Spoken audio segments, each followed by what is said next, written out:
going on, YouTube? This is Boxingwave. We're back with the Wave Report number 31. We're just going to discuss last night's fights. Okay, we're going to go over those fights. A lot of controversy. I know a lot of people are probably angry today, but we're going to get through it. And we're just going to talk about the two main events, mainly on last night's card. Shout out to everyone that was here last night, all the supporters that was here last night, everyone that donated, all the new subscribers as well. Salute. And let's get right into it. Let's not waste no time, man. Let's start out with Keyshawn Davis. All right, he stops Jose Pedraza in the 6th round. This was supposed to be a step-up fight. It looked more like a showcase fight. Pedraza is definitely the most decorated fighter that Keyshawn has fought up to this point. And one thing, and again, like I said last night, I don't want to take anything away from Keyshawn and what he did last night because it was a good performance. But I have to say, I thought it was a major mistake that Jose Pedraza came down in weight. All right. You're nearly 35 years old. You had 7 fights at 140. For you to go back down to 135 at this stage in your career, big mistake. Big mistake. You're already coming off a couple losses, a draw, even though all 3 of those fights were very, very close, could have gone either way. Just coming back down to 135 at this point in your career is probably a big mistake. You want to have as much strength as possible, and I just think that it only made him weaker. I thought Keyshawn was going to win the fight anyway, but I thought it'd be a little bit more competitive than that, But I did give Pedraza the 1st round. He came out similar to how he came out against Lomachenko years back, with a lot of upper body movement, and a lot of head movement, and just being awkward. I gave him the 1st round because it just seemed like Keyshawn was just trying to figure out his movement. But in the 2nd round, that all changed. It seemed like Pedraza changed his style a little bit and was more like rushing straight in instead of using that upper body movement that he was using in the previous round. And Keyshawn started to pick him apart in the 2nd and 3rd rounds. I thought the 4th and 5th round was kind of slow. From what I remember, it was not much going on between the two. There was points where Keyshawn, from what I remember, he was coming forward at some points. And I think when Keyshawn was coming forward, he was on point. But when he was going backwards, it seemed like the fight was a little bit slower. Because Pedraza wasn't really doing anything effective. His balance wasn't that good. He didn't look that strong.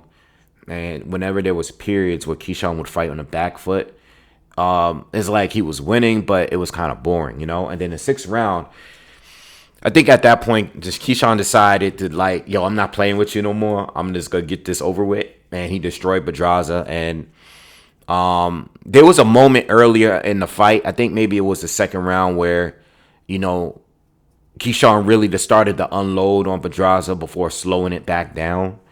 But this 6th round, he destroyed him, you know what I mean? But the uppercuts, the body shots, he had him pinned against the ropes. And Keyshawn just dominated him and beating Pedraza very, very quickly. Probably quicker than anybody else has beaten him. And it was a good performance, man. Keyshawn is the real deal. At this point, he's not a prospect to me anymore. I know he only has 10 professional fights, but he's not a prospect to me. There's certain fighters like the Lomachenkos, like the Dave Morrells, like, Keyshawn Davis, even the Andy Cruz with 2 professional fights. I think certain fights just jump up straight to contender status because of their amateur background, or just maybe because they didn't take too many easy tune-up fights in their pro career. You know what I mean? Once you get to a point where you're beating ex-top contenders or ex-champions, it's like you're already jumping straight to the contender status. You know what I mean? And that's what I really mainly wanted to speak on in this video here. I list down a lot of names that I could see Keyshawn facing next, because 135 is loaded. It's loaded. It's probably the most loaded division in all of boxing. Seriously, from the champions to the contenders to the prospects. You had Abdullah Mesa fighting on the undercard of this. You know what I mean? It's just all of these guys. I think we need to get more like prospect, maybe not prospect fights, but like, new top contender prospect type fights. Before just, it seems like all the promoters are working for them to get straight to a title fight. And they might take one or two tough fights prior to then, but they're not pitting any of the younger fighters together. I like what the UK does with the British title. Like they always get like the two undefeated guys to face each other for that British title. And I feel like over here, especially in America, a lot of these fighters are not really fighting each other on the way up. It's like they go straight to a title fight and they won't match these guys up until they're actually fighting for a title, or maybe it's a title eliminator, final eliminator, something like that. So, these guys are too good. Like Keyshawn, again, this was supposed to be his step up, and he made it look like a showcase fight. You know what I mean? So, some people on the list here, obviously I have Andy Cruz because of their history. Keyshawn lost him maybe 5 times in the amateurs, and lost him again not too long ago in an amateur fight. So I have to bring him up because that's a fight that I still want to see. In a pro rankings, I want to see how that goes and if there's any changes in that fight. They're only both going to get better. Floyd Schofield, this is another fight that I think it makes no sense why a fight like this can't happen. I understand that they both have two different promoters, but Floyd Schofield is a guy that's been calling Keyshawn out for a minute. They both have been on Zoom or they both did an interview together. Got a little out of hand with his father, but again, another prospect or new contender that I think Keyshawn should be facing. Same thing with Ernesto Mercado, another fighter. I remember seeing him recently knocking out Nakatia. And the same with Raymond Murataya, another fighter. He's with Top Rank. Again, he's another fighter that Keyshawn could be fighting a guy like this. It's not waiting till the title fight is on the line. These are the fights that should be happening, and not just with Keyshawn, but any of these fighters could fight each other. Mercado could be fighting Murataya, or Schofield could be fighting Cruz. All of these fighters could be facing each other. You know what I mean? And I think everyone is just kind of waiting for a title opportunity, but they don't want to fight a real tough dude there, on the way there. And then you got guys that's more in the top contender area that's been there. You have the William Cepedas of the world. You got the Frank Martins of the world. You got Edwin De Los Santos. All right, you got guys like that that's still young, but they're already been in there with top contenders. And they're actually looking for a title fight. But at the same time, again, some of these fights can happen. Zepeda and Frank Martin could happen. You know what I mean? That I don't know why we can't get that fight. Or De Los Santos.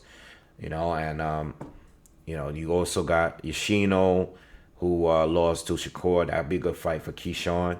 Mercedo Hesta, that'll be, he recently lost to William Cepeda, but that also would be a good fight. Jojo D, he got to win over Jojo Diaz. And I also added Jojo Diaz in this list. He's the veteran out of all of these guys.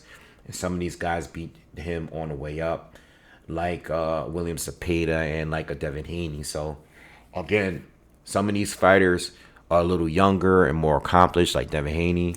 Some of these guys are a little older and less accomplished, but again, all of these fights are good fights. It's a loaded division with prospects, and even Abdullah Mason, it's too soon because he's really young.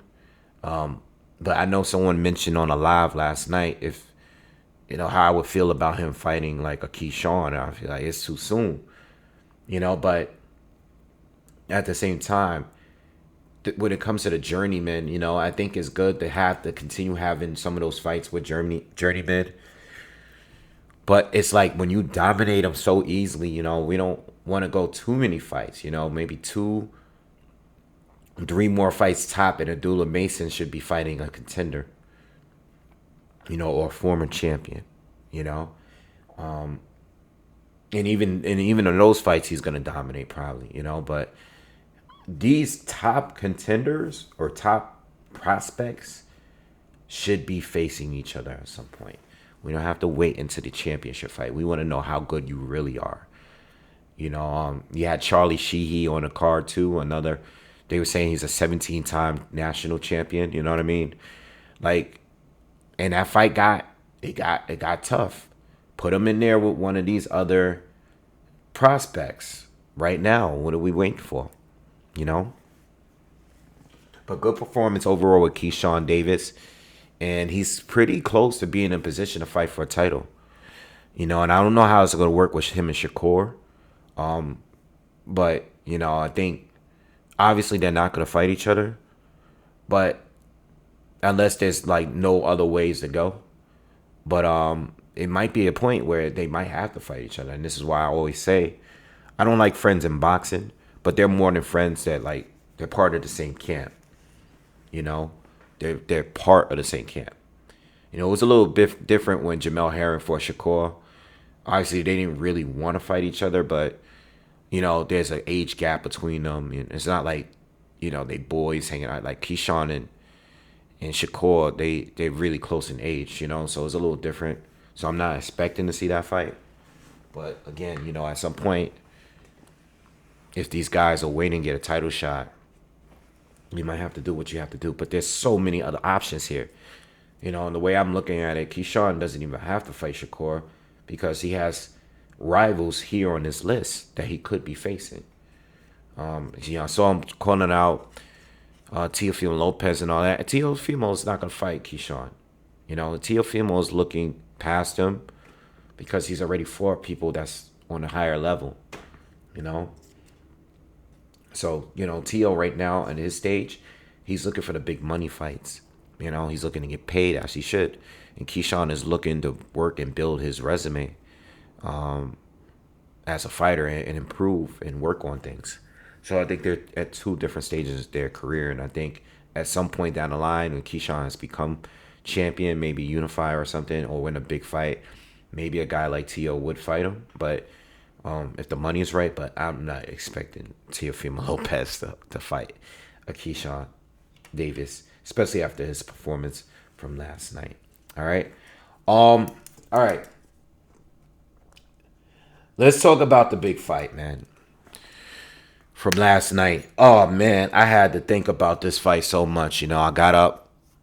I had to do around here. I finally sat down before I made this video. I thought about watching the fight again. I turned it on and I said, hell no, I'm not watching this fight again.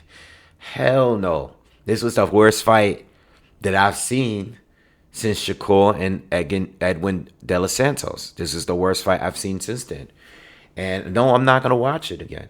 I know it's controversial, but I'm not watching it again. I just can't. I couldn't do it. I turned it on a little while ago, and I was like, I'm not watching this again. So, look, this is the way I see it, man. If you guys will hear, I scored a right. I'm gonna be 100% honest, and I put the poll up, and I read the poll. You got people edging it for Ortiz. Read your comments. I read your comments on my video and all that.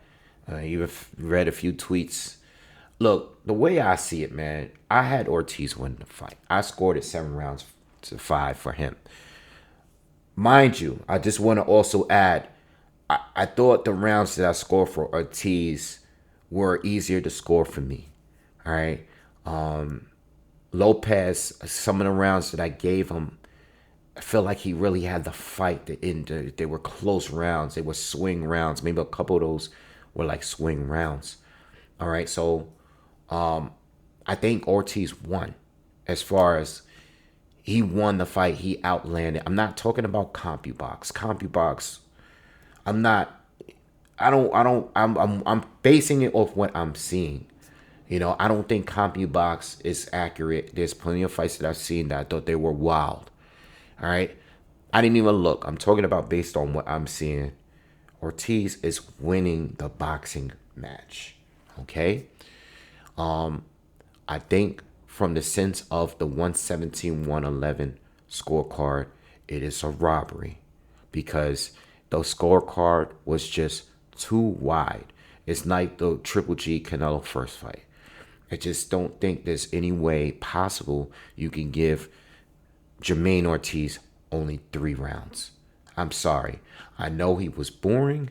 I know there's points where he was running, and I will get to that. I understand that. I understand that he's the challenger, not the champion, all of that. He need to do more. I get all of those points. But there's no way anyone can score that fight 117-111 for Teofimo Lopez. Teofimo Lopez did not win 9 rounds. Jermaine Ortiz secured at least 4 rounds before the 6th round. You know what I mean? Before the 6th round, he already secured 4 rounds. All right? The fight got closer after the headbutt. I don't remember. I should have checked. There was a head clash in the 4th. Whatever round it was. There was a head clash that caused a bad cut of Jermaine Ortiz's. I think it was his left eye, it was a left eye or something. It was a bad head clash, and I think at that point, Tio started picking some rounds up. Okay, and I think at that point, Ortiz was more defensive, and I think he threw less punches.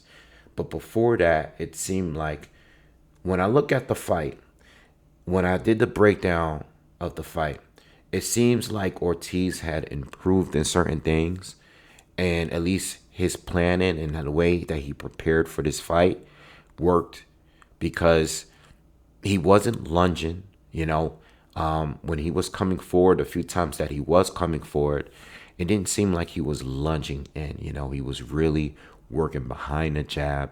He was countering Tio with those check right hooks. He fought out of a southpaw position the entire fight, which is, like, again, very, very, very impressive. You know what I mean? I just wasn't expecting him to come out as southpaw and continue to fight as southpaw.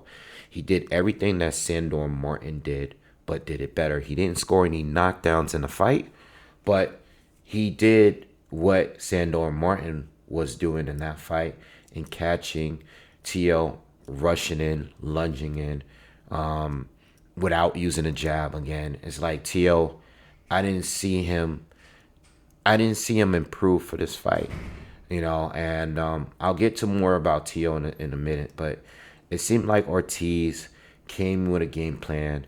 He used the ring. He worked behind the jab. He set the right traps, all right, and he was spinning and turning Tio. He had a crazy foot speed advantage. It was just, he seemed like the superior boxer in there, okay, overall. But I'm not going to lie, there were points in the fight where I thought it was too much moving. It was too much running.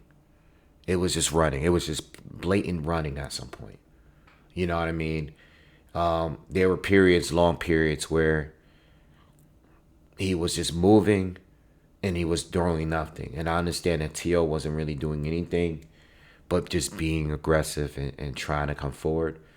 But there was a period where Jermaine Ortiz was doing too much moving. And because of that, I was not surprised that he lost the fight. I knew by the end of the fight and before the scorecards were read that they would give it to Tio. I just did not think that Ortiz was going to get it on the judges' scorecard. Not my scorecard. This is not anybody else's scorecard. I'm talking specifically about the judges. Tio is the champion. Tio is the star. Tio was the aggressor. I knew that was going to happen that way. I knew it. Especially because Tio finished stronger. I knew that Tio was not going to win that fight. And when I heard 117-111, I knew for a fact that was for Teofimo Lopez. You guys saw the live last night. I knew they weren't going to give that to Jermaine Ortiz. It doesn't matter how good he boxed.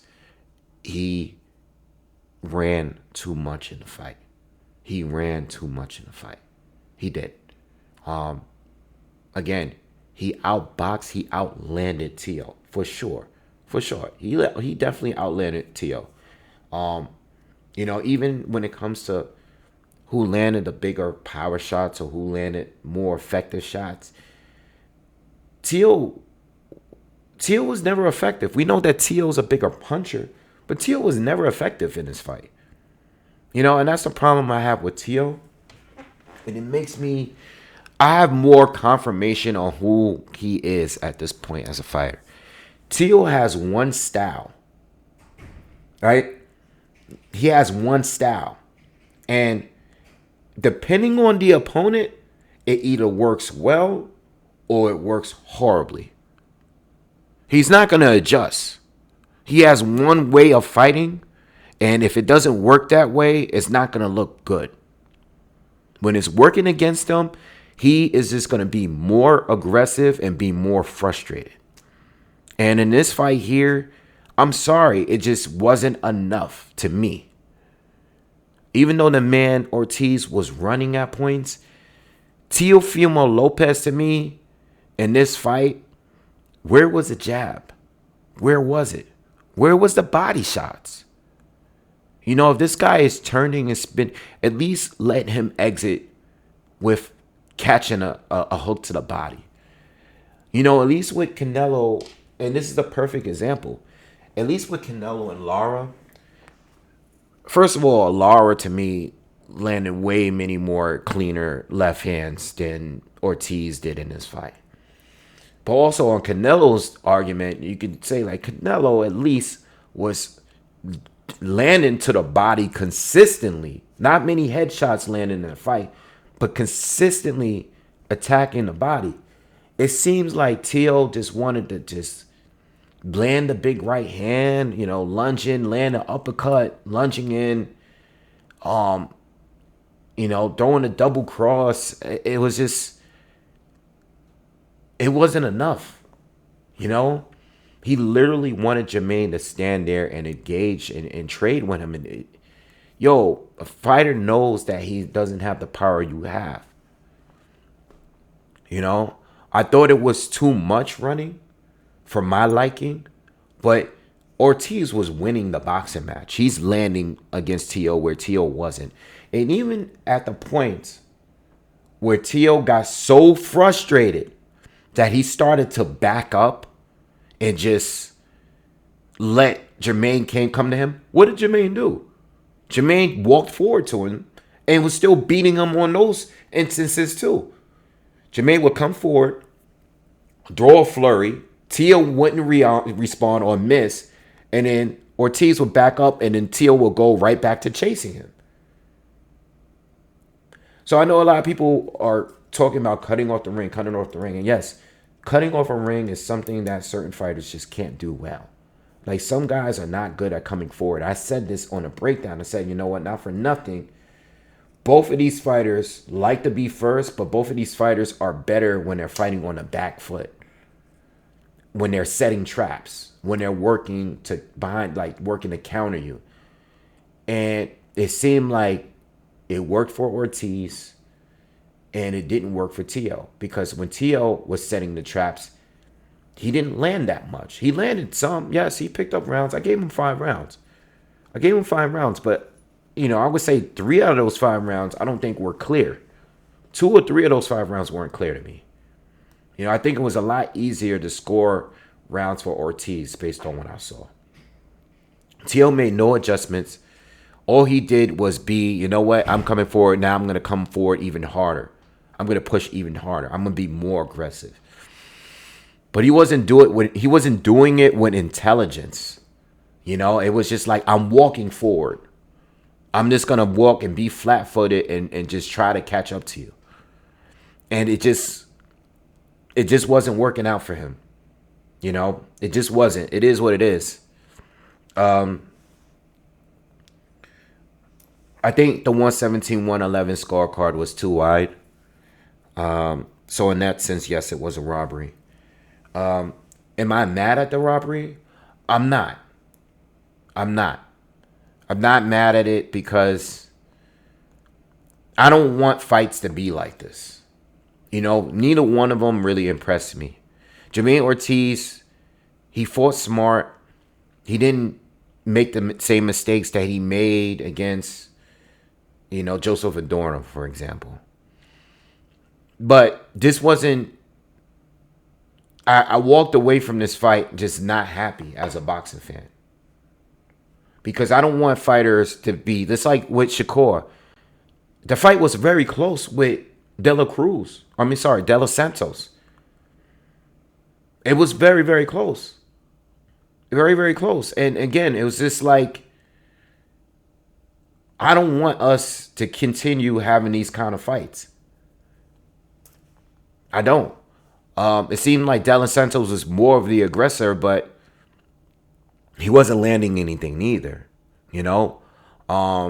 But Shakur was playing it safe, just using his jab.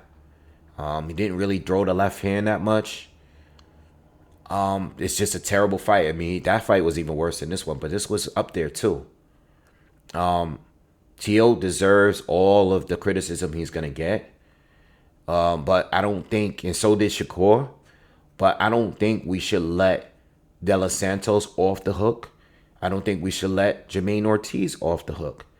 There was no intent in any of the punches that was thrown by Ortiz. These are pity-pat punches that were landed. So when I heard the scorecards, I was not surprised. When I say I'm not angry at the result, it's because you were slap boxing and you were outlanding by slap boxing and moving. So I just wasn't impressed for either side. No one really won the fight to me. I walked away from that fight thinking that it was going to be a good matchup, and ended up being bad because one fighter did not want to really engage at all, and the next fighter couldn't do anything about it. And that's what I saw. And that's what I saw in the Shakur De Los Santos fight. It's just like, we got nothing. We got 12 rounds of nothing. So, Teofimo Lopez, to me, I realized what fighter he is. He is a limited fighter. But against certain styles, he matches up very well. He matched up very well against Josh Taylor. Because Josh Taylor was coming straight at him. He's going to match up well. He doesn't match up well against Devin Haney. I don't even believe that fight is going to happen anymore. But he does match up well against Subriel Matias. And I know Subriel Matias is looking like a monster right now. But being that Subriel Matias comes forward, he's there to get hit. He is a pressure fighter. And he's going to beat people off volume. So he's dangerous from that stance.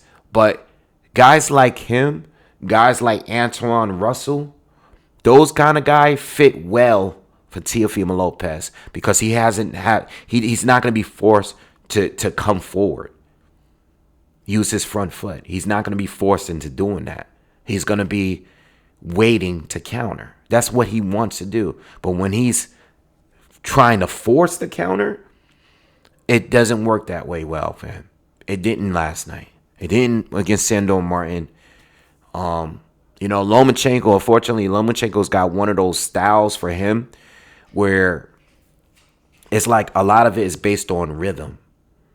He likes to step in, boom, boom, boom, throw his flurry, and then move and move again and move again. When you keep him on the outside with a jab, which Teo used in that fight, I don't know where the jab was in this fight. I don't know. As I say, Teo fights are so hard to predict because you don't know which one is going to show up. You know what I mean? You just don't know.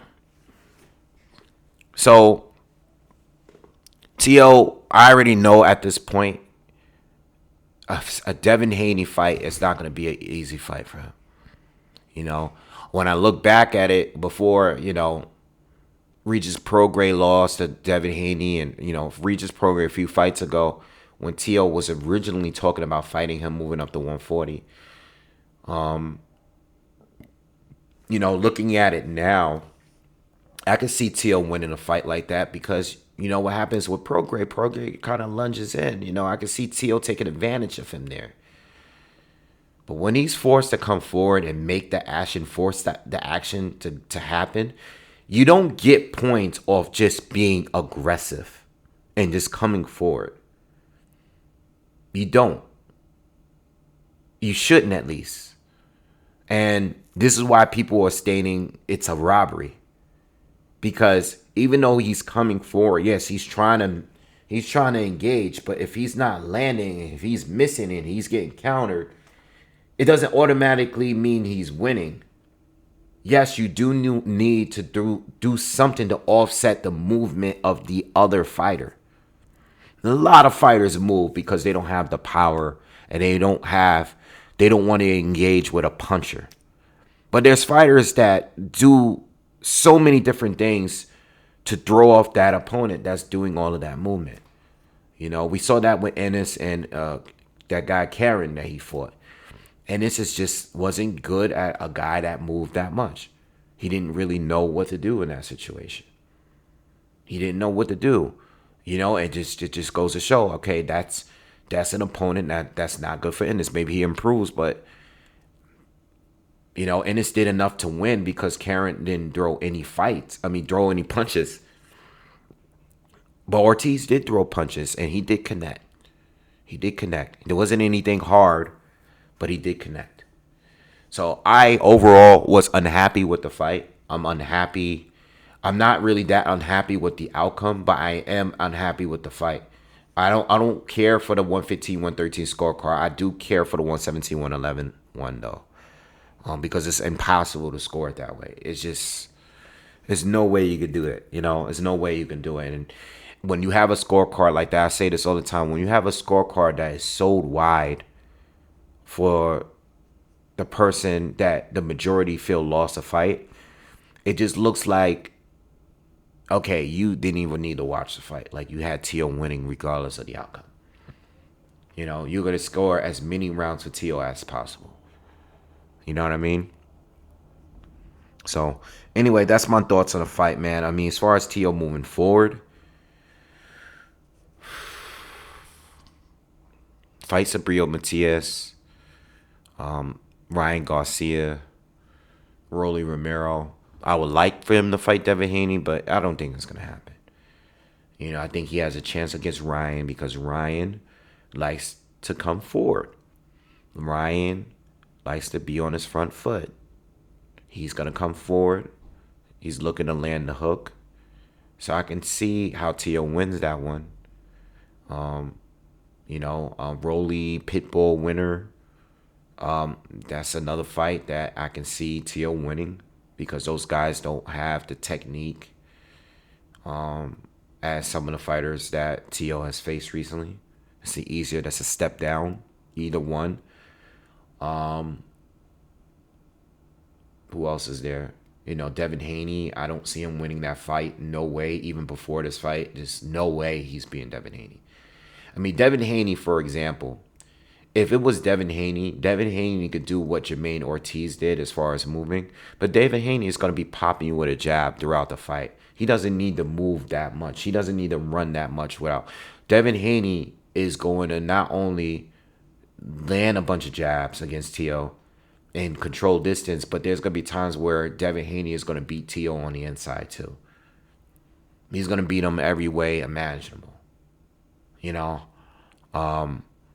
he doesn't need to do what Ortiz did by being evasive, you know? So,